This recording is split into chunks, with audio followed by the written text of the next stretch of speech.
ప్రియమైన సహోదరీ సహోదరులకు ప్రభువు పేరిట వందనాలు. మీకు మీ కుటుంబానికి యేసుక్రీస్తు యొద్ద నుండి దీవెనలు ఆశీర్వాదములు మెండుగా కలుగునుగాక. ఈరోజు యేసుక్రీస్తు యొద్ద నుండి మీకు బంగారు మాట, దేవుని వాగ్దానము. యోహాను సువార్త 14వ అధ్యాయము 18వ వచనము. మిమ్మును అనాథలనుగా విడువను, మీ యొద్దకు వత్తును. కొంతకాలమైన తరువాత లోకము నన్ను మరి ఎన్నడూ చూడదు. I will not leave you comfortless, I will come to you. నేను మీ దగ్గరికి వస్తాను అని దేవుడు మాట్లాడుతున్నాడు. దేవుని బిడ్డ, దేవుడు నిన్నెప్పుడు కూడా ఒంటరిగా విడువడు. నువ్వు బయట దేశంలో జీవిస్తున్నావు, బయట దేశంలో ఉన్నావు, నీ ఊరు కాదు, నీ ప్రాంతం కాదు. అలాంటి స్థితిలో నువ్వు ఉండి నేను ఒంటరిని కదా అని నువ్వు అనుకుంటున్నావు. నేను ఒంటరిగా జీవిస్తున్నాను అని నువ్వు అనుకుంటున్నావు. నాకే తోడు లేదని నువ్వు అనుకుంటున్నావు. నాకే దిక్కు లేదని నువ్వు అనుకుంటున్నావు. లేదు, ప్రభువు నీకు దిక్కుగా ఉండబోతున్నాడు. ప్రభువు నీకు అండగా ఉండబోతున్నాడు. ప్రభువే నీకు దేవుడుగాను, ప్రభువుగాను, తల్లిగాను, తండ్రిగాను ఉండి నిన్ను కాపాడుతున్నాడు. నేటి వరకు నువ్వు ఇంకా సజీవుల లెక్కలో ఉన్నావు అంటే అది దేవుని యొక్క మహాకృప. నీవు ఒంటరివి కాదు. కొంతమంది పిల్లల ద్వారా విడిచిపెట్టబడి వృద్ధాప్యానికి వచ్చి సరిగా పట్టించుకొని కుమారులు, సరిగా పట్టించుకొని కోడన్లు, సరిగా పట్టించుకొని మనవళ్ళు మనవరాండ్లు, సరిగా పట్టించుకొని బంధువులు, అలాంటి స్థితిలో ఉండి కొందరు నేను ఒంటరిని కదా అని బాధపడుతున్నారు. నాకెవరు లేరు కదా అని బాధపడుతున్నారు. లేదు, ప్రభువు మీకున్నాడు. తల్లి విడిచినా, తండ్రి విడిచినా నేను నిన్ను విడువను, ఎడబాయను అన్న దేవుడు నీకు తోడుగా ఉంటాడు. అంతేకాదు, ఇంకా కొంతమంది నిజంగానే తల్లిని కోల్పోయి, తండ్రిని కోల్పోయి, తల్లి లేక తండ్రి లేక అనాథలు అని పిలువబడుతూ ఉన్నవారు కొంతమంది ఉన్నారు. కష్టాలు వచ్చినప్పుడు, శ్రమలు వచ్చినప్పుడు నా అనేవారు పట్టించుకునేవారు లేక దిక్కులేని వారిగా కొంతమంది ఉన్నారు. నిజంగానే అనాథలుగా కొంతమంది ఉన్నారు. కానీ అనాథలుగా మాత్రం దేవుడు మిమ్మల్ని విడువడు. ఏ దిక్కు లేకపోవడం ఏమిటి? మీ ప్రభువు మీకున్నాడు, యేసయ్య మీకున్నాడు. ఆ తండ్రి మిమ్మల్ని ఎన్నడూ విడవడు, విడిచిపెట్టడు. మిమ్మల్ని అసలు ఎడబాయడు. దేవునికి మహిమ కలుగునుగాక.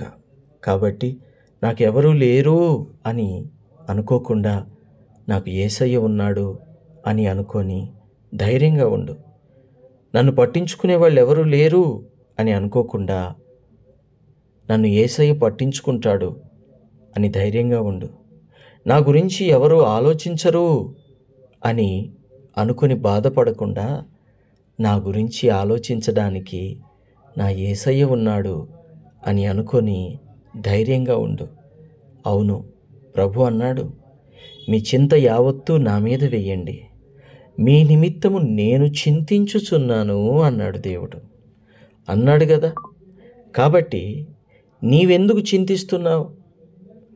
నిజమే అప్పులున్నాయి, నిజమే వివాహం కావాలి, నిజమే గర్భఫలం ఇంకా అందలేదు, నిజమే ఉద్యోగం ఇంకా లేదు, నిజమే వ్యాపారంలో నష్టం వచ్చింది, బంధువులు పట్టించుకోవట్లేదు, రక్త సంబంధికులు పట్టించుకోవట్లేదు, అయిన వారు ఎవరు పట్టించుకోవట్లేదు, స్నేహితులైతే అసలే పట్టించుకోవట్లేదు, అందరూ మోసగించిన అట్లుగానే కనబడుతోంది. కొందరేమీ చేయలేని స్థితిలో ఉన్నారు. కాబట్టి నీకు ధైర్యము తగ్గిపోతూ ఉంది. ప్రభు ఈరోజు నీతో మాట్లాడుతున్నాడు. మిమ్మును అనాథలుగా నేను విడవను అంటున్నాడు దేవుడు. నీ వ్యాపారాన్ని తిరిగి బాగు చేస్తాడు దేవుడు. నూతన ద్వారాలు తెరుస్తాడు. నూతన కార్యాలు జరుగుతాయి. చూస్తూ ఉండు, నువ్వు అద్భుతం చూస్తావు. చూస్తూ ఉండు, ఆశ్చర్య కార్యాలు జరుగుతాయి.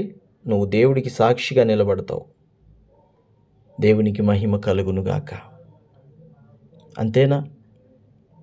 అంతేకాదు, దేవుడు నిన్ను ఫలింపజేస్తాడు. ఒక విషయంలో కాదు, అన్ని విషయాలలో ఫలింపజేస్తాడు. నిన్నటి వాక్యంలో మీరు విన్నారు. నువ్వు పట్టణంలో దీవించబడతావు, పొలంలో దీవించబడతావు. నీ నేల పంట దీవించబడుతుంది, నీ పశువులు దీవించబడతాయి, నీ బిడ్డలు దీవించబడతారు. నీ శత్రువులు ఒక్క త్రోవన నీ యొద్దకు వచ్చి 7 త్రోవలు పారిపోతారు. దేవునికి మహిమ కలుగునుగాక. వర్షము తన కాలమందు, తన సమయమందు నీకు వర్షాన్ని ఇస్తుంది. 1 కాదు, 2 కాదు. దేవుని బిడ్డలారా, దేవుణ్ణి నువ్వు విశ్వసించగలిగితే అన్ని విషయాలలో దేవుడు నిన్ను ఆశీర్వదిస్తాడు. అన్ని విషయాలలో దేవుడు నిన్ను దీవిస్తాడు. అన్ని విషయాలలో దేవుడు నిన్ను తప్పక ఆశీర్వదిస్తాడు. నమ్మితే. నమ్ముతున్నావా? నీ దేవుడు నిజంగా నిన్ను ఆశీర్వదించేవాడేనా? నిజంగా నిన్ను దీవించేవాడేనా? ఒక్కసారి నీ గత జీవితాన్ని గుర్తు చేసుకో. ప్రభు నీ జీవితంలో ఎన్నిసార్లు, ఎన్ని అద్భుతాలు చేశాడు, ఎన్నిసార్లు, ఎన్ని ఆశ్చర్య కార్యాలు చేశాడు. ఎన్నిసార్లు ప్రభు నిన్ను ఆదరించాడు. ఎన్నిసార్లు ప్రభు నీతో మాట్లాడి నువ్వు తీసుకున్న నిర్ణయం కరెక్ట్ కాదు అని చెప్పి సరిచేశాడు. ఎన్నిసార్లు నువ్వు తీసుకోవాల్సిన నిర్ణయం ఏదో నీకు చెప్పి ఆ నిర్ణయం తీసుకునేటట్లుగా చేసి నిన్ను ముందుకు నడిపించాడు. ఒకసారి కాదు, 2 సార్లు కాదు, అనేక సార్లు ప్రభు నిన్ను అలాగును బలపరుస్తూ వచ్చాడు. నేను నిన్న, నేడు, నిరంతరము ఏకరీతిగా ఉండే దేవుడును అన్నాడు దేవుడు. దేవునికి మహిమ కలుగునుగాక. ఆ రోజు చేసిన అద్భుతాలు ఈరోజు చేస్తాడు. ఆ రోజు కాపాడిన దేవుడు ఈరోజు కాపాడుతాడు. అప్పుడు స్వస్థపరిచిన దేవుడు ఇప్పుడు స్వస్థపరుస్తాడు. అప్పుడు నిన్ను ఓదార్చిన దేవుడు ఇప్పుడు నిన్ను ఓదారుస్తాడు. అప్పుడు నిన్ను పట్టుకున్న దేవుడు ఇప్పుడు పట్టుకుంటాడు. అప్పుడు కాపాడిన దేవుడు ఇప్పుడు కాపాడుతాడు. ఎప్పుడు కాపాడుతూనే ఉంటాడు. సింహపు పిల్లలు లేమి గలవై పస్తుపడుంటాయేమో కానీ యెహోవాను ఆశ్రయించు వారికి ఏ మేలు కొదువై ఉండదు. నువ్వు దేవుణ్ణి ఆశ్రయించు, నీకేదైనా కొదువు ఉంటుందేమో చూడు. నీవు దేవుణ్ణి ఆశ్రయించు, నీకేమైనా తక్కువ అవుతుందేమో చూడు. దేవునికి స్తోత్రం. ఒకవేళ ప్రభువు కొన్నిసార్లు జీవితంలోకి కరువుని, కష్టాన్ని, శోధనని అనుమతించవచ్చు. ఎందుకొరకంటే కొన్ని విషయాలు మనకి నేర్పడం కోసం, కొన్ని విషయాలు మనకి తెలియజేయడం కోసం, సత్యంలోనికి మమ్మల్ని నడిపించడం కోసమే తప్ప, సత్యంలోనికి మనందరినీ నడిపించడం కోసమే తప్ప ఆయన ఒట్టిగానే మన జీవితంలోకి రోగాన్ని అనుమతించడు. ఒట్టిగానే మన జీవితంలోకి కష్టాలను అనుమతించడు. ఒట్టిగానే మన జీవితంలోనికి కొన్ని కరువులను అనుమతించడు. ఆయన అనుమతించాడంటే దాని వెనక ఏదో ఒక ఆశీర్వాదం ఉంటుంది. నిజంగానే ఈరోజు కొన్ని కష్టాల గుండా, శ్రమల గుండా మీరు వెళ్తున్నారా? భయపడకండి, దిగులు పడకండి. దేవుడి వాగ్దానాన్ని నమ్మండి. ఆయన మిమ్మల్ని అనాథలుగా విడవడు. ఆ కష్టము, ఆ శ్రమ వచ్చింది నిన్ను ఆశీర్వదించడానికి. ఆ కష్టము అనే మెట్టు దాటిన తరువాత ఆశీర్వాదాల మెట్టు యొద్దకు నువ్వు వస్తావు. ఆశీర్వాదాలు నీ మీద కుమ్మరించబడతాయి. దేవునికి మహిమ కలుగునుగాక. మాట ఇచ్చిన దేవుడు నమ్మదగిన వాడు గనుక ధైర్యంగా ఉందాం, ప్రార్థన చేసుకుందాం, విశ్వాసాన్ని కాపాడుకుందాం. అపవాదిని ఎదురిస్తూ, అపవాదిని, వాడి రాజ్యాన్ని కూలగొడుతూ, ప్రేమ రాజ్యాన్ని, దేవుని రాజ్యాన్ని కట్టేవారముగా మనముందాం. అవును అన్నవారు నాతో పాటు ఈ ప్రార్థనలో ఏకీభవించండి. మీ కొరకు నేను ప్రార్థిస్తాను. తండ్రి, మీకు వందనాలు. దేవా, మీకు స్తుతులు, స్తోత్రాలు.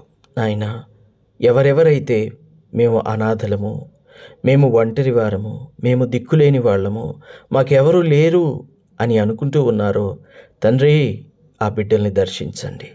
వారు అనాథలు కాదు, నువ్వున్నావయ్యా. వారు ఒంటరి కాదు, నువ్వున్నావయ్యా. వారు విడవబడిన వారు కాదు. మనుషుల ద్వారా, లోకం ద్వారా విడవబడిన వారేమో, మనుషుల దృష్టిలో, లోకము దృష్టిలో విడవబడిన వారేమో, కానీ దేవా, నీవు మమ్మల్ని ఎన్నడూ విడవలేదు నాయన. పట్టుకొనే ఉన్నావు, కాపాడుతూనే ఉన్నావు, రెక్కల కింద భద్రపరుస్తూ దాచిపెడుతూనే వస్తున్నందుకు నీకు వందనాలు దేవా. నువ్వు ఉన్నందుకు స్తోత్రాలు.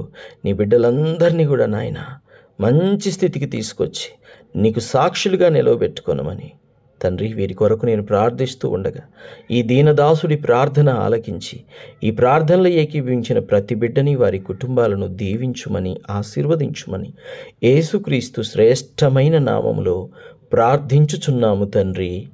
Amen, amen, amen. దేవుడు మిమ్మును, మీ కుటుంబమును బహుగా దీవించి ఆశీర్వదించునుగాక. ఆమెన్.